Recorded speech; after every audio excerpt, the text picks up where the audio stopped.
to my channel. If you're new here, then click that subscribe box because we are trying to get to 500 subscribers by the end of next month.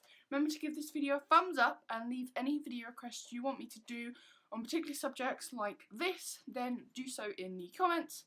But without further ado, I'm just going to be telling you how I revise for English and how to pass English really, because in my mocks I did get a 5, but I am trying to aim higher.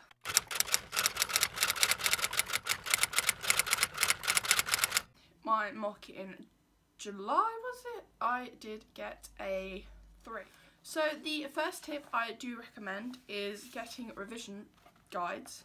So I have the GCSE AQA English Language, which is for the 9 to 1 course, and the GCSE English Language and Literature for grade 9 to 1. Now, I don't actually really like this one, it's a bit different to this one, so I do recommend this one, whether you buy it off Amazon. I think you can get these in WH Smith's or Waterstones, I'm not too sure, or the website, which is the CGP, and these are about £6, I think.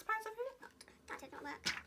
I hate my life. So in this book it does actually come with exams in the back and how to answer them throughout the book, so it can help you to follow the mark scheme with AQA if you are doing AQA English. But then it does come with, I think, graded answers, so it comes with, here's a grade to 8 to 9 answer, which will be super helpful.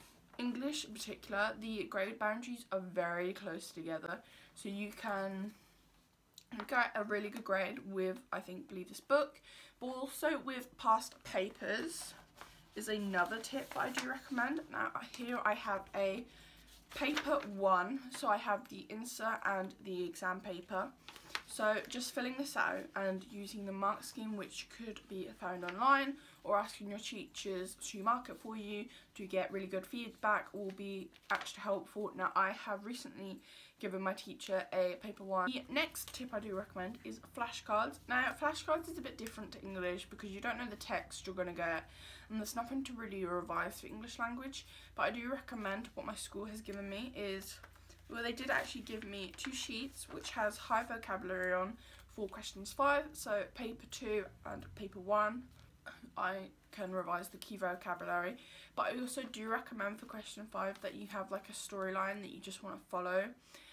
So if the exam says to add a pet or something, then you can do that and you can still get the high vocabulary in because you've practiced the story quite a bit. Now in one of my study with these, I have wrote the story, so now I just follow the same story quite a lot. I did actually mess up in my mock exam in the end.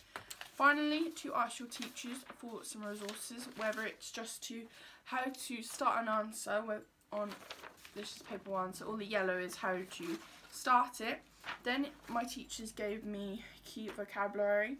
Also, just before I read it, Mr. Bruff's YouTube videos, I will leave his link into his channel if you haven't actually heard of him, because he does videos on English language and English literature if you're doing certain books, which will be helpful.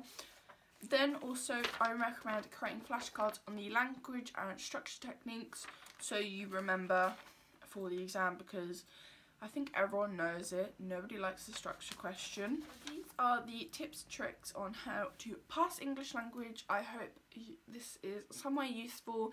So my personal tip is to always use old past papers and then get your teacher to mark it, because that's really a best way to improve, even though it is a different text. The different text shows that you are trying to understand different ways to go with it, I guess, and how to answer it when it comes to a different text. But yeah, I hope you did enjoy this video. Remember to give it a thumbs up and subscribe, and I will see you all next week with another video. Bye!